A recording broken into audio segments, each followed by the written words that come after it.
मंजिल ने हौसलों से कहा तेरे बस की बात नहीं। हौसलों ने मंजिल की आंखों में आंखें डाल के कहा चल झूठी तेरी इतनी औकात नहीं। आप सबका माँ बाप का सपना पूरा करने वाले करंट अफेयर्स में स्वागत है। जैसा कि आपको पता है कि हम डेली 8 से 10 क्वेश्चन करंट अफेयर से संबंधित और स्टैटिक जी के संबंधित कवर करते हैं। अब बात करते करंट अफेयर से संबंधित। नरेंद्र मोदी ने किस राज्य में कोचरब आश्रम का उद्घाटन किया? तो ये कि आप कह सकते हैं गुजरात में, यानी गुजरात राज्य में प्रधानमंत्री नरेंद्र मोदी ने कोचरब आश्रम का उद्घाटन किया। वेरी इंपॉर्टेंट क्वेश्चन है। कई बार एग्जाम में स्टैटिक जी में क्वेश्चन पूछा जाता है कि प्रधानमंत्री नरेंद्र मोदी कौन से नंबर के प्रधानमंत्री हैं? तो 15वें नंबर के प्रधानमंत्री हैं। और स्वतंत्र भारत में जन्म लेने वाले पहले प्रधानमंत्री भी नरेंद्र मोदी ही हैं। इसके साथ साथ अगर बात करें, प्रधानमंत्री नरेंद्र मोदी ने गुजरात के साबरमती में कोचरब आश्रम का उद्घाटन किया। उन्होंने गांधी आश्रम स्मारक का मास्टर प्लान भी लॉन्च किया। प्रधानमंत्री मोदी ने कहा कि 12 मार्च इसलिए भी महत्वपूर्ण है क्योंकि इस दिन महात्मा गांधी ने दांडी यात्रा की शुरुआत की थी। और कोचरब आश्रम साल 1915 में दक्षिण अफ्रीका से भारत आने के बाद महात्मा गांधी द्वारा स्थापित किया गया था। यानी यहां पर क्वेश्चन यह बन जाता है कि जब दक्षिण अफ्रीका से महात्मा गांधी जी 9 जनवरी 1915 को लौटे तो आने के बाद उन्होंने भारत में कौन सा आश्रम स्थापित किया था? तो उसका नाम है कोचरब आश्रम। और कहां पर स्थापित किया था? ये गुजरात के साबरमती आश्रम में, साबरमती में आप कह सकते हैं स्थापित किया गया था। और साथ साथ में अगर पूछा जाए कि जब 9 जनवरी 1915 को महात्मा गांधी जी भारत लौटे तो कौन सी बंदरगाह पर उतरे थे? तो अपोलो बंदरगाह पर उतरे थे। और अपोलो बंदरगाह कहां पर है? महाराष्ट्र के अंदर है।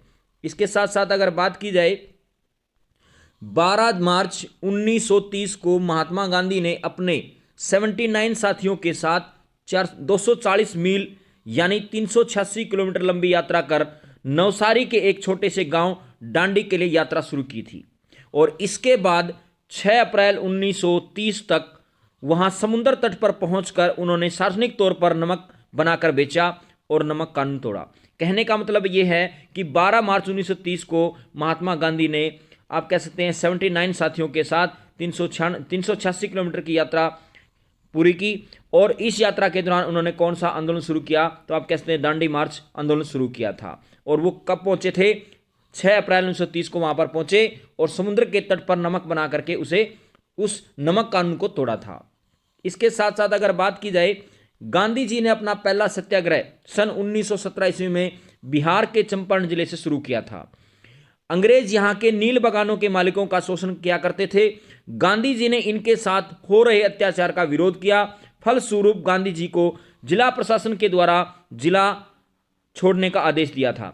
अब यहां पर एक बहुत अच्छा क्वेश्चन बनता है कि जो चंपारण आंदोलन शुरू किया गया था उसमें गांधी जी को किसने आमंत्रित किया था? तो उनका नाम था राम कुमार शुक्ला। उन्होंने, आप कह सकते हैं, इनको आमंत्रित किया था। और उसके बाद गांधी जी इस चंपारण नामक स्थान पर पहुंचे थे। इसके साथ साथ अगर बात की जाए किस राज्य की पुलिस द्वारा ऑपरेशन कामधेनु की शुरुआत की गई? तो यह की गई जम्मू कश्मीर के द्वारा। वर्तमान समय में अगर बात की जाए, जम्मू कश्मीर भारत का एक केंद्र शासित प्रदेश है। और इसी के साथ अगर बात की जाए तो लद्दाख भी एक आप कह सकते हैं लद्दाख भी एक केंद्र प्रदेश है, क्योंकि 31 अक्टूबर 2019 को जम्मू कश्मीर और लद्दाख दोनों को क्या बना दिया गया? केंद्र शासित प्रदेश बना दिया गया। इसके साथ साथ अगर बात की जाए, कोंकण एक्सरसाइज जो है भारत और यूनाइटेड किंगडम के बीच होता है। इंद्रधनुष एक्सरसाइज बात की जाए तो भारत और यूनाइटेड किंगडम के बीच होता है। जायद तलवार, आप कह सकते हैं, एक्सरसाइज जो है भारत और संयुक्त राज्य अमीरात के बीच होता है।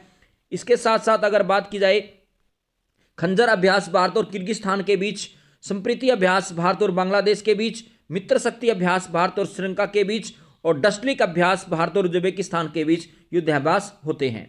इसके साथ अगर बात की जाए, किस राज्य सरकार ने किसानों के लिए बिजली माफ करने की घोषणा की है?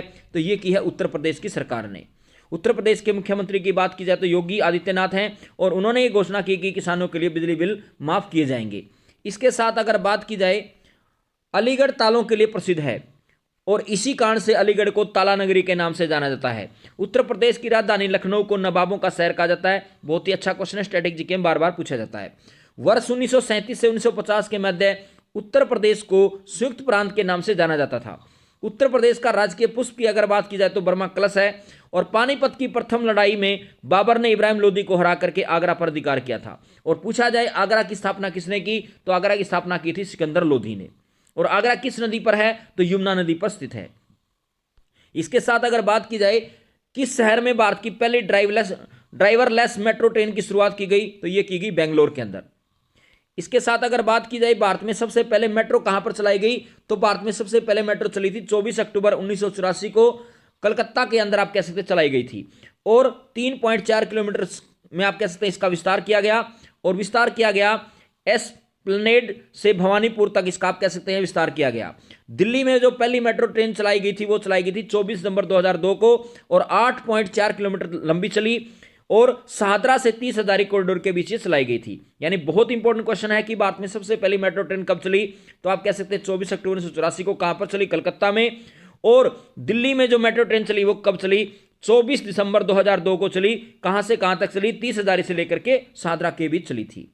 इसके साथ अगर बात की जाए भारत की पहली under water metro train Calcutta में चलाई गई, जो कलकत्ता से हावड़ा के बीच चलाई गई थी और यह हुगली नदी के अंदर आप कह सकते चलाई गई है। 1863 ईस्वी में ब्रिटेन में पहली बार मेट्रो रेल सेवा शुरू की गई। यानी विश्व में सबसे पहले मेट्रो ट्रेन रेल सेवा कहां पर शुरू की गई, ब्रिटेन के अंदर शुरू की गई 1863 ईस्वी में। और ब्रिटेन की राजधानी लंदन में इस मेट्रो ट्रेन की शुरुआत की गई थी। लंदन मेट्रो रेल सेवा दुनिया की सबसे पुरानी मेट्रो रेल सेवा मानी जाती है। इसके साथ अगर बात की जाए भारत में जो अभी बात की जाए तो 11 मार्च 2024 को CAA यानी आप कह सकते हैं सिटीजनशिप अमेंडमेंट एक्ट को आप कह सकते हैं अधिसूचित किया गया या इसको लागू किया गया। और लगभग आप कह सकते हैं संसद से पास होने के 51 महीने बाद इसे लागू किया गया है। 9 दिसंबर 2019 को नागरिकता संशोधन कानून जो है लोकसभा में पारित किया गया। 11 दिसंबर 2019 को इसे राज्यसभा के द्वारा पारित कर दिया गया और 12 दिसंबर 2019 को इसके ऊपर राष्ट्रपति ने हस्ताक्षर किए।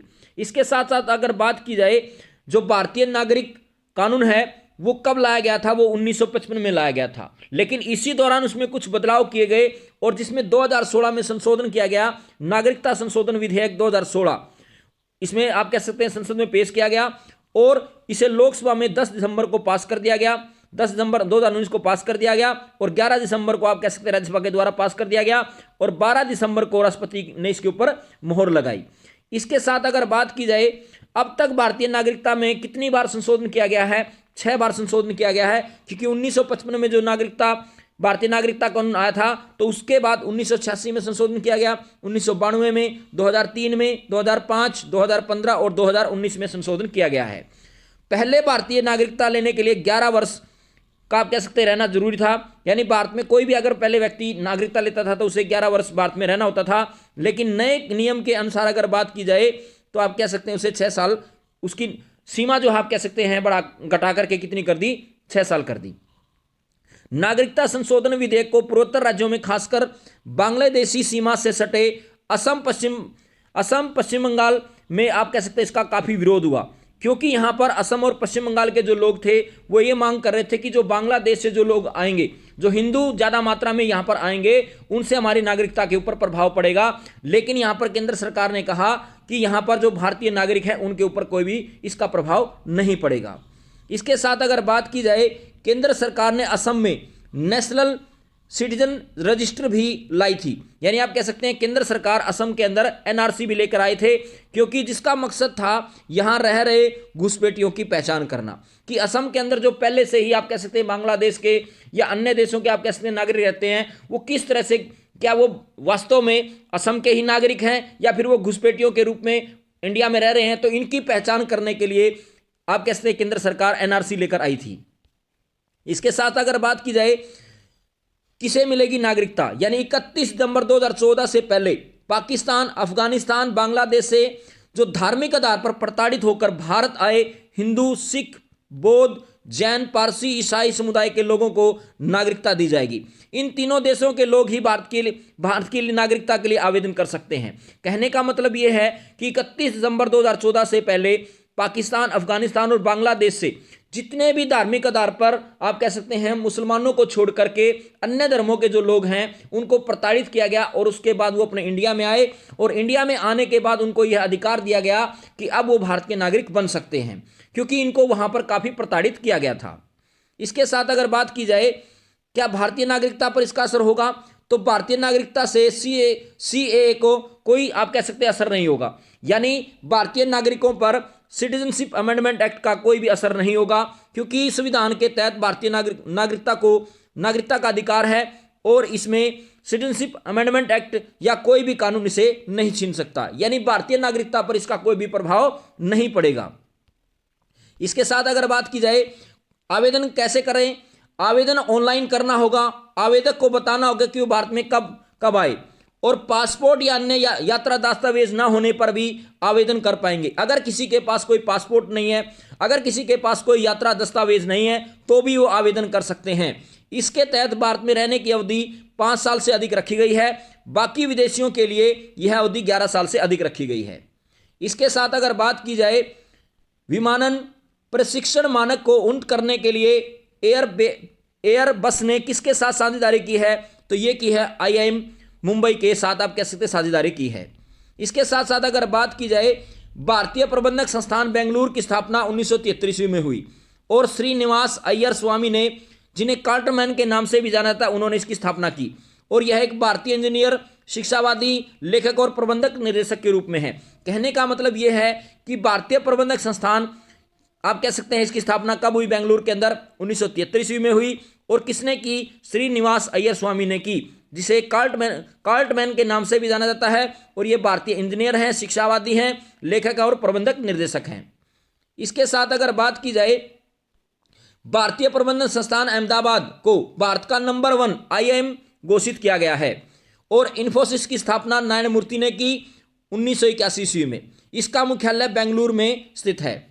इसके साथ साथ अगर बात की जाए $828 बिलियन के साथ दुनिया की सबसे बड़ी कंपनी एप्पल कंपनी है और $739 बिलियन के साथ दुनिया की दूसरी बड़ी कंपनी का नाम है गूगल, यानी विश्व में सबसे बड़ी कंपनी जो है एप्पल है, जो $828 बिलियन के साथ बाजार में आप कह सकते हैं अपनी आपूर्ति करती है और $739 बिलियन के साथ एक बाजार व्यवस्था को आप कह सकते हैं संचालित करती है। दुनिया की दूसरी बड़ी कंपनी का नाम है आप कह सकते हैं गूगल।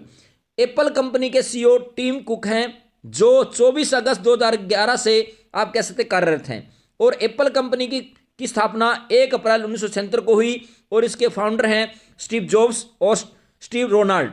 आप कह सकते हैं 1 अप्रैल 1976 को एप्पल कंपनी की स्थापना हुई और इसके फाउंडर हैं स्टीव जॉब्स और स्टीव रोनाल्ड।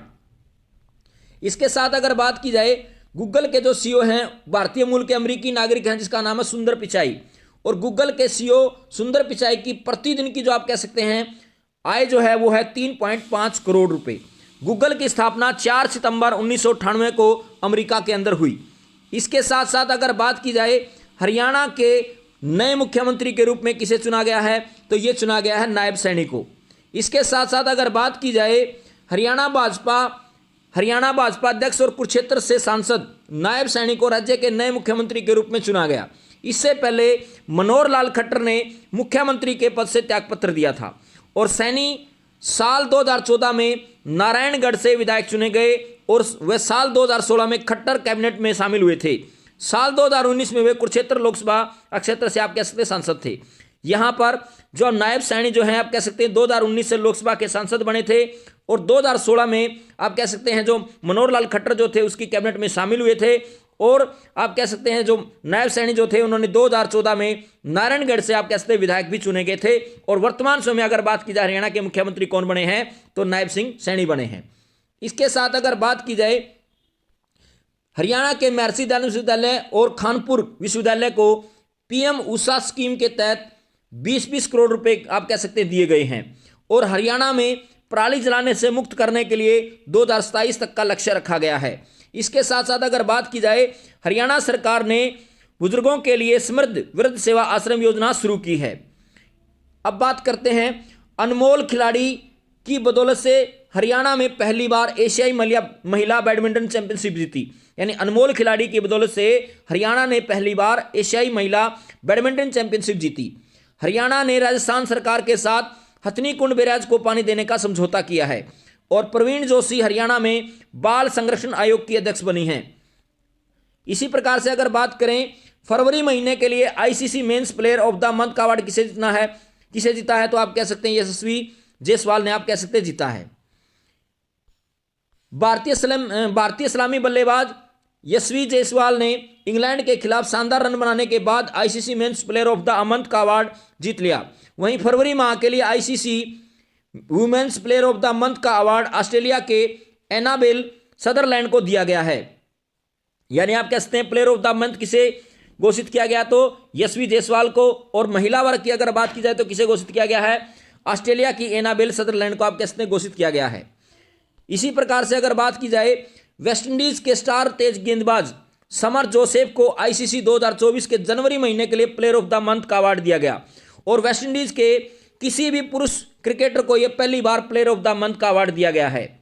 इसके साथ साथ अगर बात की जाए, आयरलैंड की विकेट कीपर बल्लेबाज एमी हंटर को जनवरी 2024 के लिए अंतर्राष्ट्रीय क्रिकेट परिषद की महिला प्लेयर ऑफ द मंथ आप कह सकते चुना गया है। यानी 2024 में महिला आप कह सकते हैं महिला वर्ग के अंदर प्लेयर ऑफ द मंथ जनवरी की किसे घोषित किया गया है, तो वो किया गया आयरलैंड की विकेट कीपर एमी हंटर को। इसके साथ साथ अगर बात की जाए, केंद्रीय सतर्कता आयोग ने नए सतर्कता आयुक्त के रूप में किसे नियुक्त किया है, तो यह किया है एएस राजीव को। इसके साथ साथ अगर बात की जाए, इसकी नियुक्ति होती है राष्ट्रपति के द्वारा। तो राष्ट्रपति द्रौपदी मुर्मू ने एएस राजीव को केंद्रीय सतर्कता आयोग के सतर्कता आयुक्त के रूप में नियुक्त किया है। एएस राजीव एक वरिष्ठ बैंकर की तरह कार्य किए हैं। उनके पास चार प्रमुख bank, syndicate bank, Indian bank, Vijaya bank और बैंक ऑफ महाराष्ट्र में 38 वर्षों से अधिक का अनुभव है। और केंद्रीय सतर्कता आयोग एक शीर्ष भारतीय सरकारी निकाय है और इसकी स्थापना 1964 ईस्वी में हुई।